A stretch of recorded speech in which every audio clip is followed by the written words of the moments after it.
What is up, guys? Today we have a review of the Sony lens for crop cameras, which is for the 18 135 millimeters here, controllable.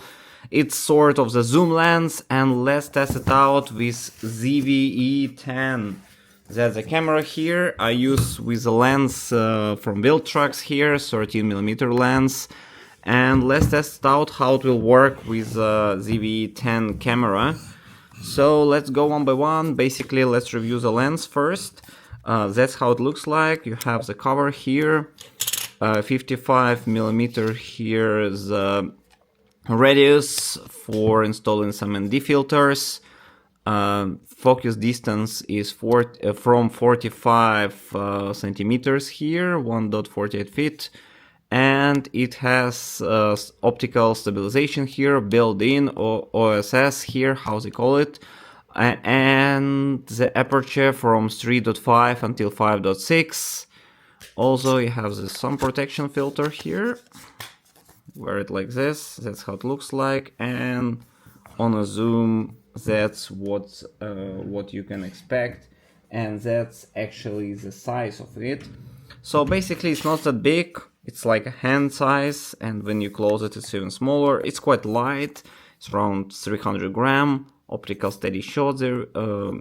Actually advertise E-mount. That's how this mount called. And the model name is actually here, Cell 18 135. And all the features from Sony will be available on this lens because it's lens from Sony. So let's connect it. Should be pretty simple. Just disconnect the previous lens, cover it, and connect the new lens. So here, connect it, will cover the previous lens. Okay, that's how it looks like in your hand if you will hold it up. Actually, it's quite light comparing to Viltrox. It's around 650 gram, and this around 300 gram here. So let's open it up. Let's turn it on. Okay, I don't have that much power, but we can already make some testing photos. So it's quite close. I guess it's around 20 centimeters here. Still, you can make photo. Okay, let's test it out in the menu. What it will show us, what kind of settings we have. So the focus, you can select automatic, continuous, single shot. Okay, let's see.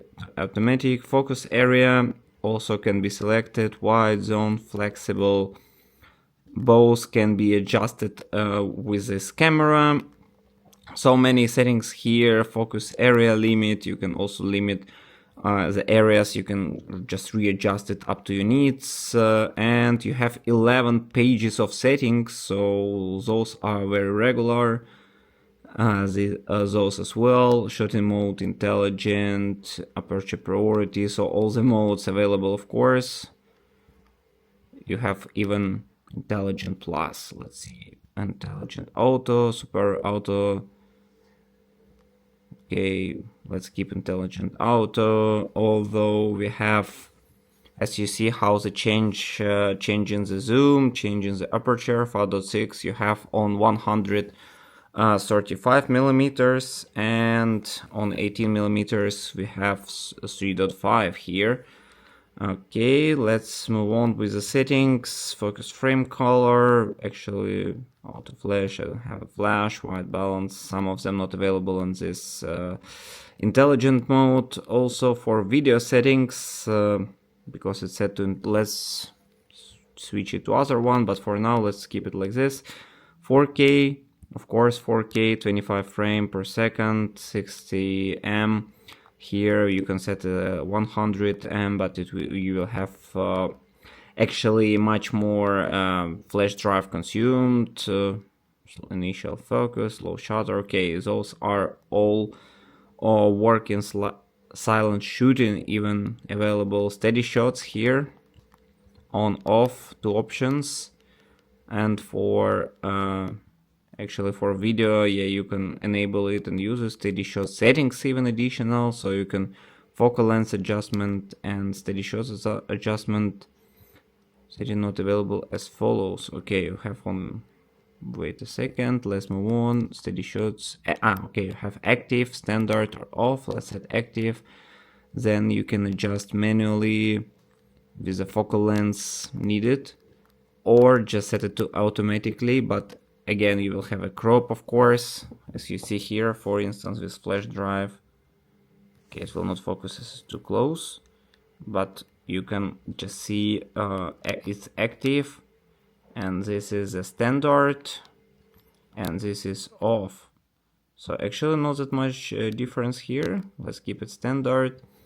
White noise reduction, okay, those are actually not all of them really. Okay, it was for photo steady shot, this for video steady shot, both available, both can be disabled. So actually not that much settings here. What you have is just manual focus adjustment only. So with although you can switch from automatic focus to manual focus here. And let's go and test it out in a real life condition.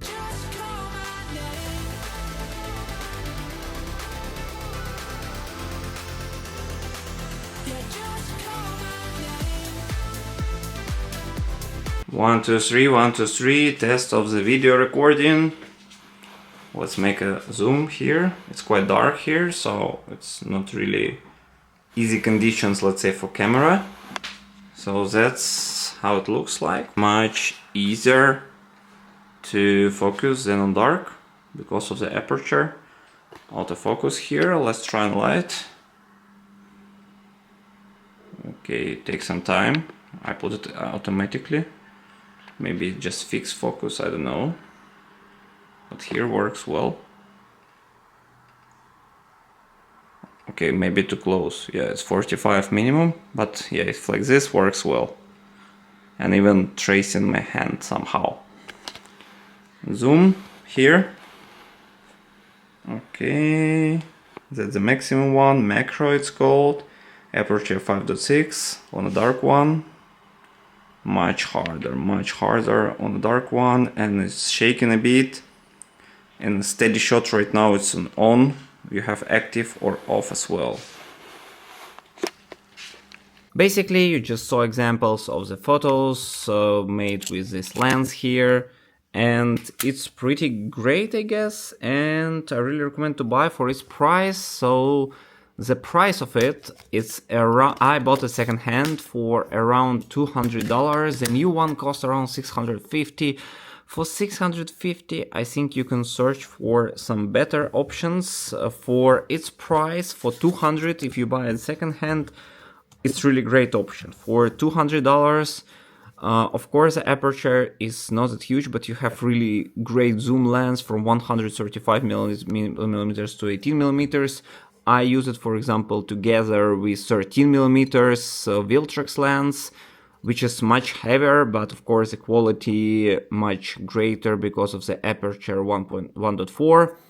And I really like this lens as it's quite compact, works well with the camera, all the features supported here. And the weight of the device together with camera is quite light, and I think it's a great option for starters for photo or video.